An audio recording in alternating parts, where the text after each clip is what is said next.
We're speaking with Nicoal Adams, who is a candidate for City Council in this fall's civic election in Kamloops.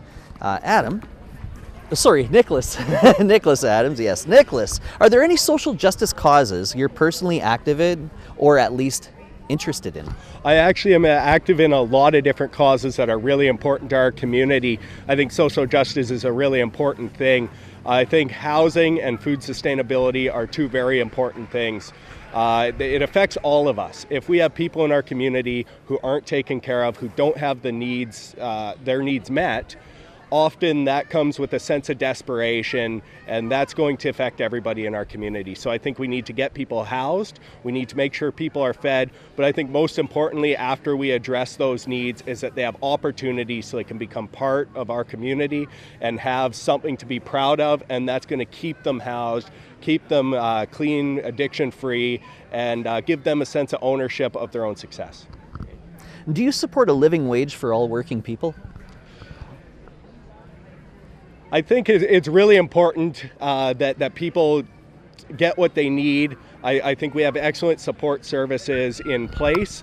I think they should be more. I think there should be more available to people who need it. I think a living wage is a really interesting solution if it's implemented in a responsible manner, but it could be potentially expensive. I think it's certainly worth looking into more. I don't know if that's the permanent solution, but I think everybody is entitled to have what they need.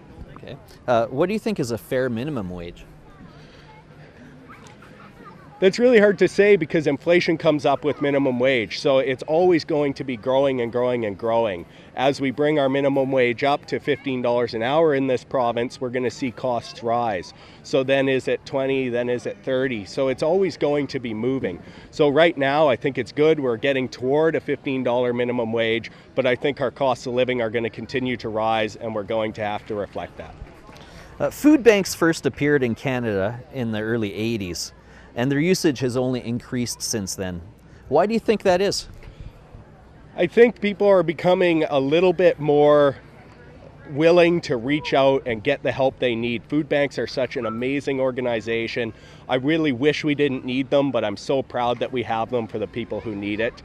And a lot of people are only going to use that once or twice and then hopefully move on and get over what they're struggling with. But we have so many people struggling in our province. It's growing, so we need to address that struggle. What do you think is Council's role when faced with epidemics like the fentanyl crisis or the lack of affordable housing? It really is a crisis. It's a huge issue. I live on the North Shore. I'm surrounded by it.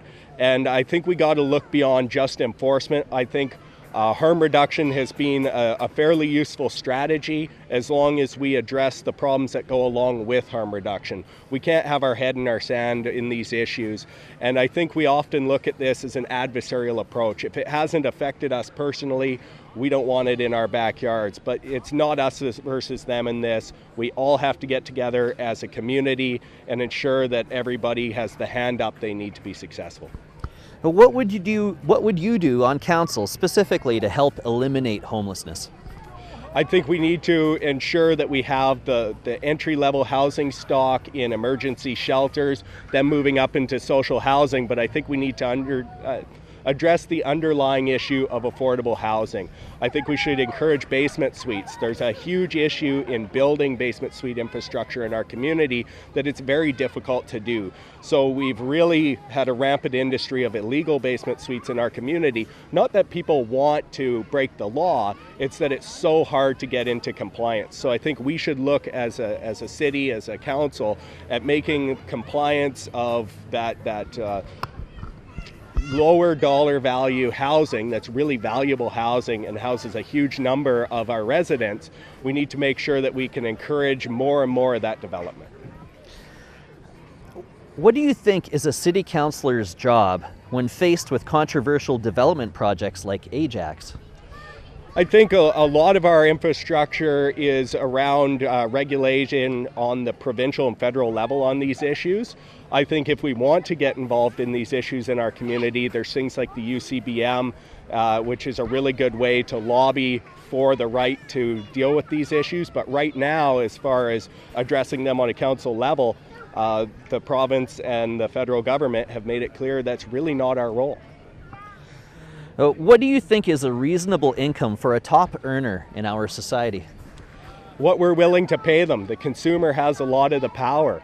I don't necessarily say we should regulate what somebody earns, but we, as the consumer, should look at where we spend our money. I don't shop at Walmart, but I don't begrudge those who do, simply because I think we ultimately decide that. Most of the earners, most of the information about who earns what is out there, and we can really choose how we spend our dollars accordingly. So a lot of the best paid CEOs belong to corporations that we don't really have a lot of choice in, right? Like banks. Bank CEOs make a lot of money. But your approach would advocate for a stop using banks? Well, I use a credit union. So, and that's typically more owned by the people. It's more of a system in which you do have some say in what the CEO is getting paid. So I would advocate that. Okay. Who do you think should be earning the top incomes? I think people ultimately go out there, they create a business, they take risk, and they should be compensated for doing so. So if you create a good product or good service that people enjoy, you are entitled to get the fruits of your labor. I think more and more people are also making their buying decisions in a good way towards social goals. What are your thoughts on the current state of public transit and transportation infrastructure in Kamloops? Our transportation infrastructure could really improve, especially towards alternative transportation. I used to ride a bike a lot in our community. I unfortunately don't now because I felt like I was taking my life in my hands.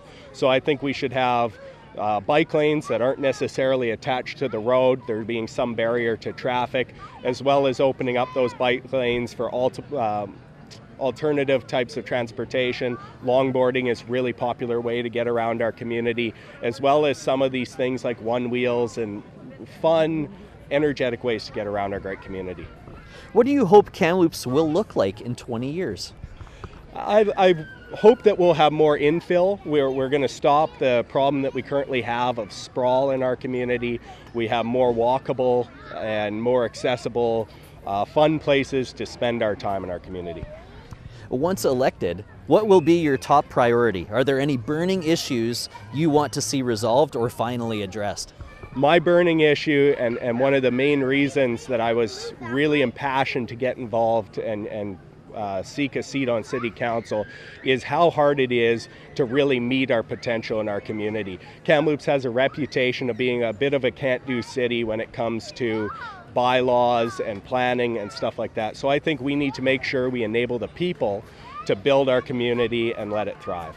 Great. Thank you, Nicholas. Thank you. I appreciate it.